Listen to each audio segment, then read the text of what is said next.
Bless the Lord, bless the Lord, bless the Lord, bless the Lord, bless the Lord, bless the Lord.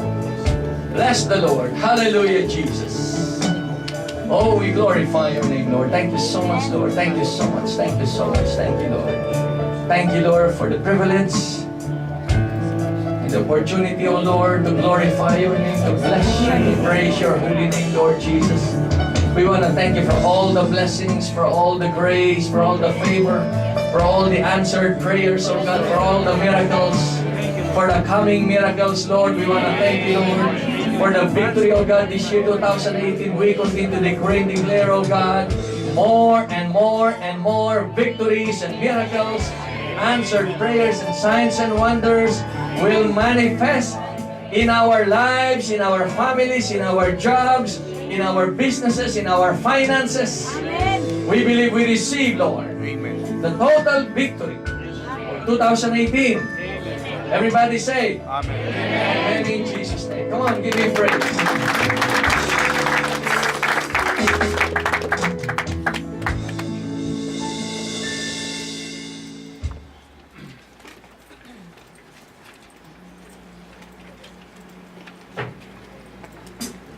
Praise God. How are you guys? Blessed. Everybody blessed? Amen. Amen. Ito sa kaliwa, how are you guys? Everybody blessed? Amen. Can I see your blessed smile? Ayan, I want you to smile to your brother and sister left. Smile, smile at them. Yan, greet them. Everybody greet your brothers and sisters. Okay. Okay, shake hands with them. Shake hands with them. Tell them I'm so blessed to see you tonight. I'm so blessed to see you tonight. Bless the Lord. Bless the Lord. This is how a family of God should be. Amen. Amen? Kaya kailangan hindi tayo restrained. Pag sinabi ng song leader, raise your hands, you raise your hands. Amen. Praise God. Amen? Pag sinabing, say praise the Lord, say praise the Lord. Amen? We must not be restrained kasi ibang church, restrained sila. They're bound. Sila po ay nakagapos. When Jesus sets you free, you are free. Amen. Hallelujah. Come on. We are free. We have freedom in Christ. The Bible says you have freedom in Christ. No restraint. Praise God. Hallelujah. We have been set free. Tell your neighbor, we are free. We are free. Come on, left and right. Free to sing. Amen. Free to dance. Free to wave our hands. Amen. Free to jump. Praise God. No restraint. Jesus came to give us life and that we might have it more abundantly. Life, meaning alive. Amen. With enthusiasm. Amen? The world is full of darkness. Darkness brings loneliness. There's so many lonely people around the globe now.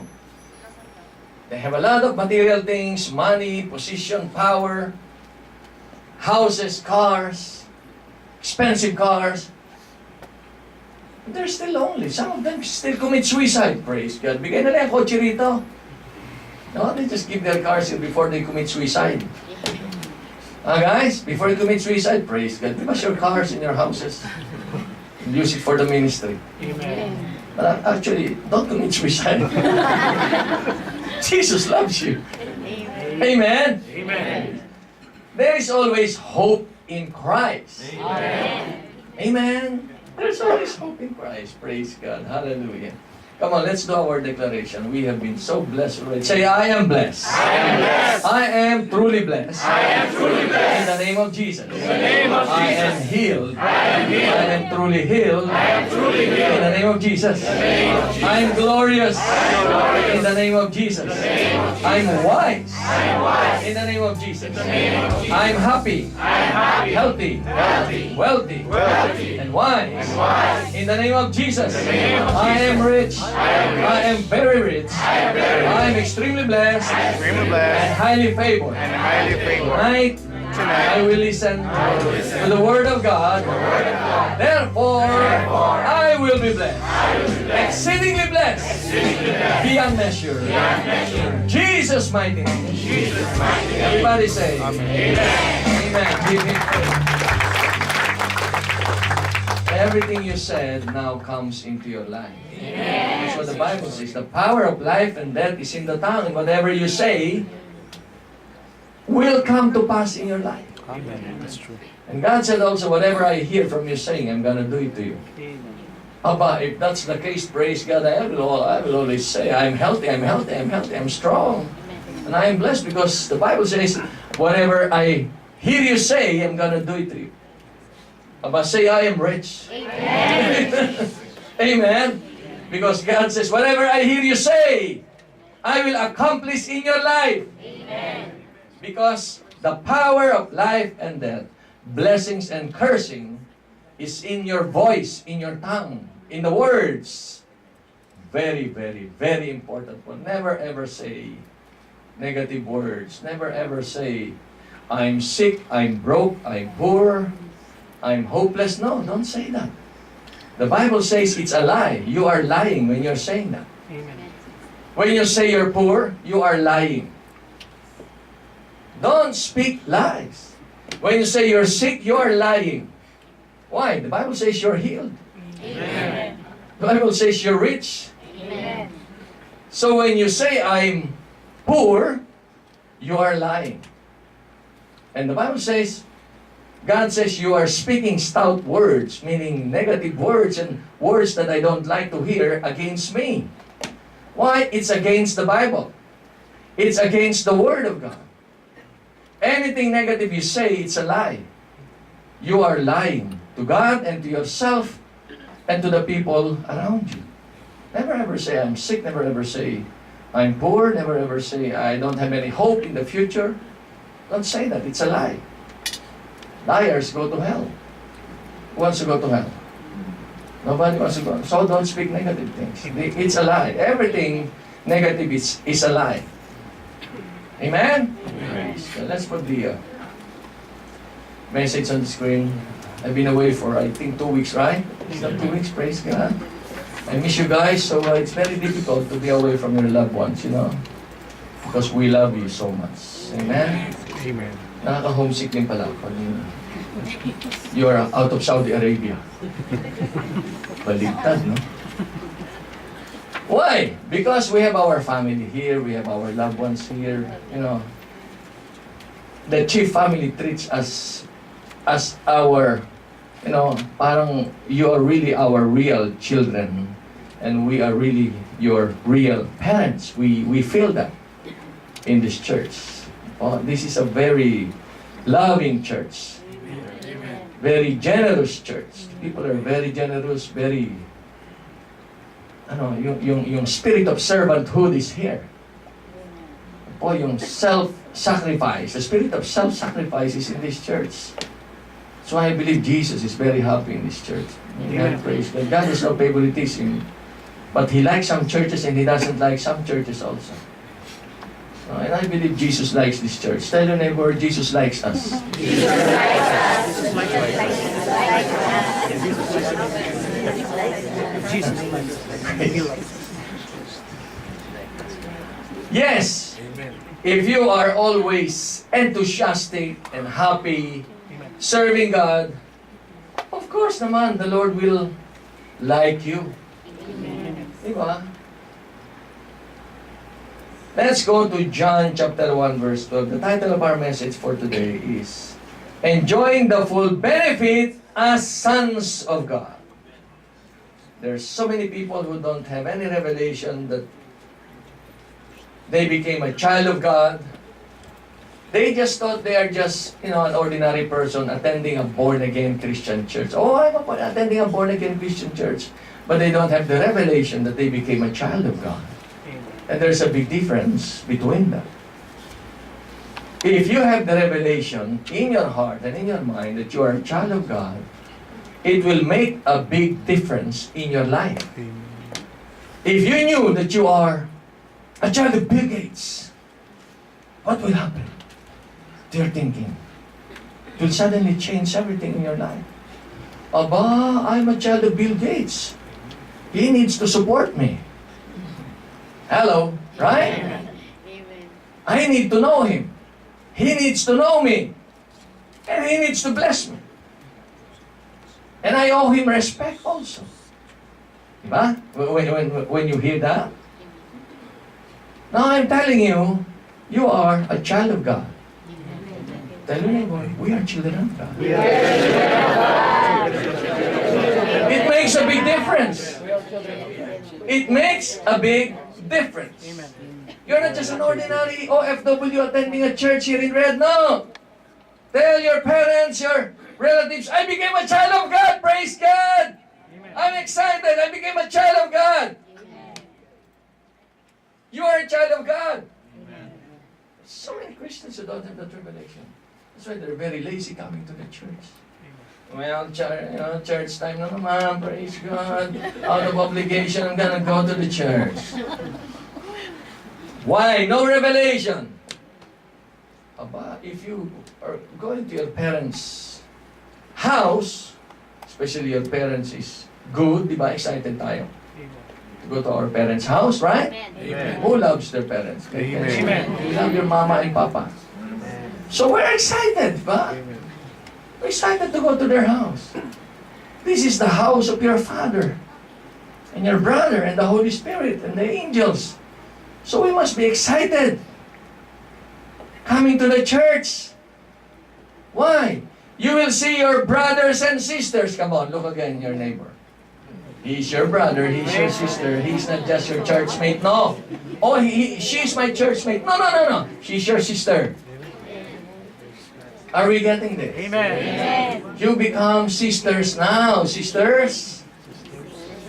Amen. Everybody. John chapter 1 verse 12. Very important to have this revelation. It will change your life. Yet to all, whether you are white or black, male or female, tall or short, rich or poor, yet to all who receive Him, to those who believe in His name, He gave the right to become children of God. Do you believe in the name of Jesus? Amen. You are a child of God. If you believe in Jesus. Children born not of natural, meaning not of the flesh, nor of human decision, nor of husband's will, but born of God, but born of the Holy Spirit. You have been born by the Holy Spirit. Your spirit has been born by the Holy Spirit. This is the reason why you have been born again. You have two birth dates. The physical birth date and the spiritual birth date, which is more important. Your spiritual birthday. Why? That is the birth date of your spirit. Unless a man is born by the Spirit of God, he will not see the kingdom of God. Aba, even if you are very, very good, but if your spirit is not born of God, you will not enter the kingdom of heaven. Why? Because no one is good actually in the eyes of God. Amen. The Bible says, even the most righteous person still sins, still commits sin.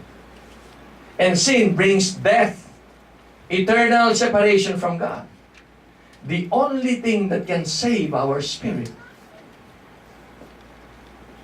is the blood of Jesus Christ shed on the cross. When you receive the blood of Jesus Christ, you're cleansed by the blood. Now you are qualified to be born again by the Holy Spirit. You invite Jesus to come into your life, into your heart. The Holy Spirit now, representing Jesus, comes into your life, into your heart, and gives you a new birth, a new spirit. Your old spirit is gone. I don't know where it went. Saan nagpunta espiritu nyo? We don't know. But we were given a new spirit.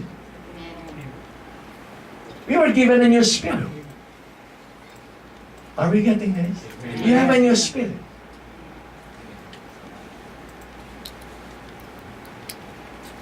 Yet to all who receive Him, who receive Jesus, to those who believe in His name, He gave the right to become children of God. Children born not of natural descent, nor of human decision, nor of husband's will, but born of God. We were born by the Holy Spirit. That's our second birth. You've been born again. You've been born again. Born again is not a religion. Amen. It's not even a group. It is what happened. It is what happened to our spirit. John 3:3. Put it on the screen. It's not a religion. Oh, you join a born-again religion, ha? Bebop, ha? Hindi ka na ganito ngayon, ha? Ha? Iba ka na. No. No, no. Born again is not a religion. We are Christians. Jesus declared, I tell you the truth. The truth. I tell you the truth. No one can see the kingdom of God. You will never ever enter the kingdom of God. Not unless you have been born again by the Holy Spirit. Why? Your current spirit, if you haven't received Christ as Lord, is dead. And heaven is the land of the living, the Bible says. There are no dead spirits in heaven. So, you receive Christ as Lord and Savior. The Holy Spirit, representing Christ, enters your life, your body, your spirit. We don't know where it goes, but it's in the inside of you. And gave birth to your new spirit. Because unless you are born again, you cannot see or understand the ways of the kingdom of God. You will never understand the Bible. You will never understand the preaching of the pastor. You will never understand God Himself. You will never understand Jesus. You will never understand the plans of God. It's all vain. It's all foolishness. The Bible says, the minds of the unbeliever are covered. And they could not understand the gospel. They could not understand. So, we need to be born spiritually. To be born again by the Holy Spirit.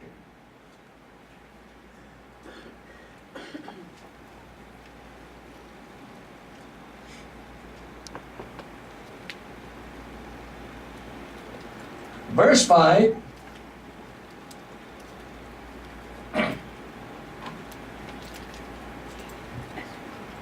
Praise God. Jesus answered up to verse 8. Put it up to verse 8 so that everybody can see. I tell you the truth, no one can enter. Okay? Kanina can see. The previous verse says, no one can see or no one can understand the operation of the kingdom of God.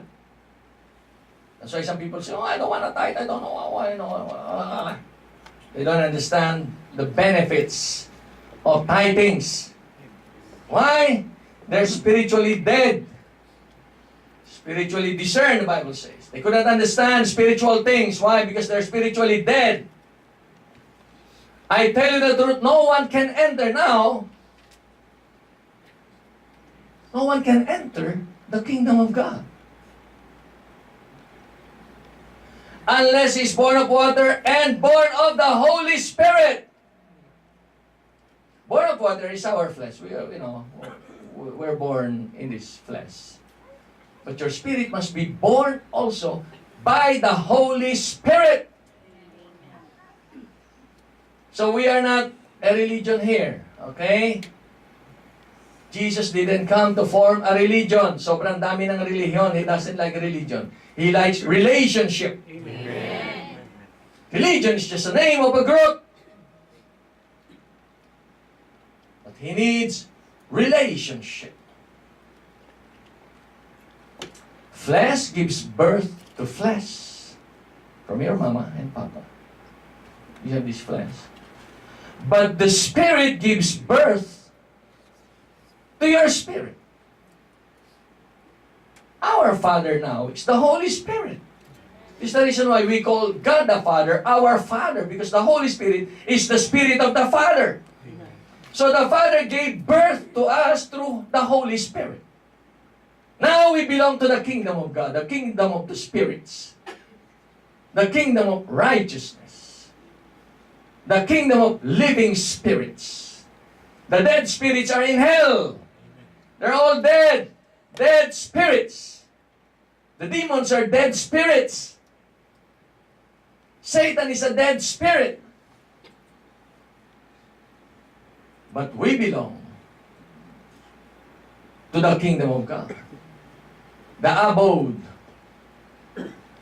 The place for the living spirits. We are now children of God. Amen. We are now children of God. You need to realize this. You're not an ordinary person from National Guard. No, no, no, no, no. You are now a child of God. Guys, tell your neighbor, we are people of God.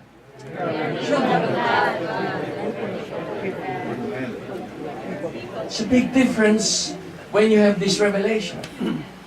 Now when you pray, the Lord's Prayer now has a deeper meaning to you. When you call Heavenly Father, there is a true sense of relationship na God really is your Father. You're calling God as your Father. You're not just praying a memorized prayer. Amen. You're calling Him as my Father. Thank you so much, Father, for taking care of all my needs. Thank you, Father, for taking care of everything I need. This is the reason why Jesus says, seek first the kingdom of God, then all those needs will follow. Amen. Seek first the kingdom of God, and you seek first the kingdom of God, you seek the Father. And then you receive Christ as Lord and Savior. You got born again. You now belong to the people of God, to the family of God. Now you can call the Father Heavenly Father. Now the true essence of calling the Father became alive. Alive now in your life. You're not praying a memorized prayer anymore. When you say, my Father, there is a reality now that God is your Father and that you are a child of the Father. It strengthens your faith now. Right? Why? Because the Father will not neglect His children. The Father will not neglect His children. He will supply everything you need. Amen. And there is a closer relationship now. Amen. Now you will have confidence that whatever you ask from the Father, He will give you.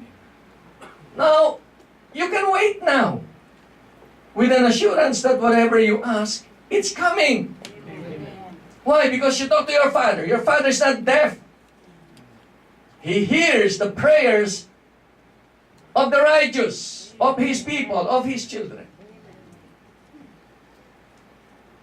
Now you can enjoy the full benefits of being a child of God. If you have this revelation, you will not backslide. You know the people who backslide? They don't have revelation that they are a child of God. Sino bang tatakbo sa Diyos? And then go back to the devil. Hello? They don't have revelation. This is the reason why they're backsliding. They need to go back to the basic, John 3:3. Basic, basic, basic. Are you backsliding? Hello, read John 3:3. Read John chapter 3. You're a child of God. You're running away from your Father, who is the source of all things and the source of all good things. And you're running away. You're going back to the devil, to Satan. You're backsliding. You go back to the parties and singing and dancing with the devil and the children of the devil.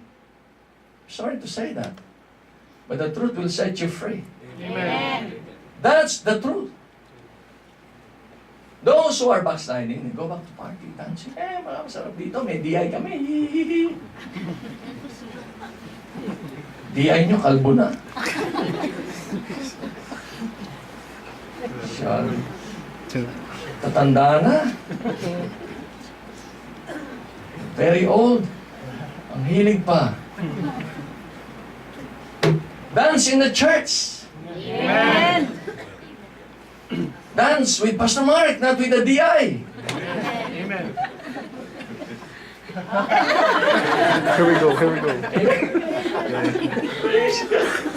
The steps are only simple. 2 steps only. Don't need to learn cha-cha or boogie. That's difficult. Only 2 steps. 1, 2, 1, 2, 1, 2. 1, 2, 1. Diba? Amen.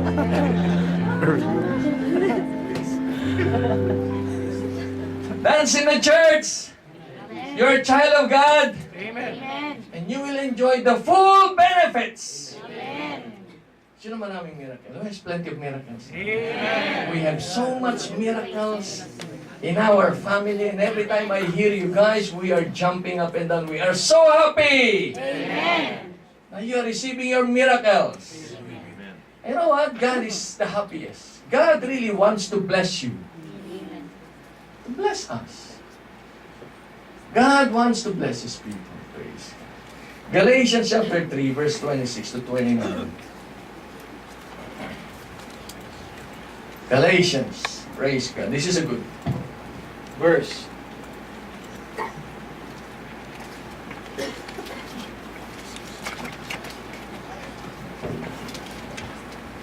These are all basic, but sometimes you need to go back to the basic. Kasi you forgot na you are a child of God. Amen. And you are lazy, don't want to serve God, don't want to tithe, you're so afraid na hindi magkakasya, the 90% will not be sufficient, will not be enough. Why? Is God poor? Is God stingy? No, He's not poor, He's not stingy. He owns the whole universe. He owns the whole world. Come on, everybody, I want you to read para hindi mapanis ang laway niyo. Everybody read, go! You are all sons of God through faith in Christ Jesus. For all of you who were baptized into Christ have clothed yourselves with Christ. Amen. You are all sons of God. But if I'm a child of God, of course, whatever I ask my Father will give me. Amen. It strengthens your faith, strengthens your commitment, makes you always excited to come to the church, enthusiastic. Why? Going to meet your Father and our Lord Jesus Christ. Strengthens your faith. Relationship is very important. You and the Father and Jesus have a covenant relationship. You know what a covenant relationship is? It's a contract. Contract sealed not with the attorney's seal, because the contract is usually sealed by the attorney's seal. You know that? Yeah, yung dry seal. Your contract with God is sealed by the blood.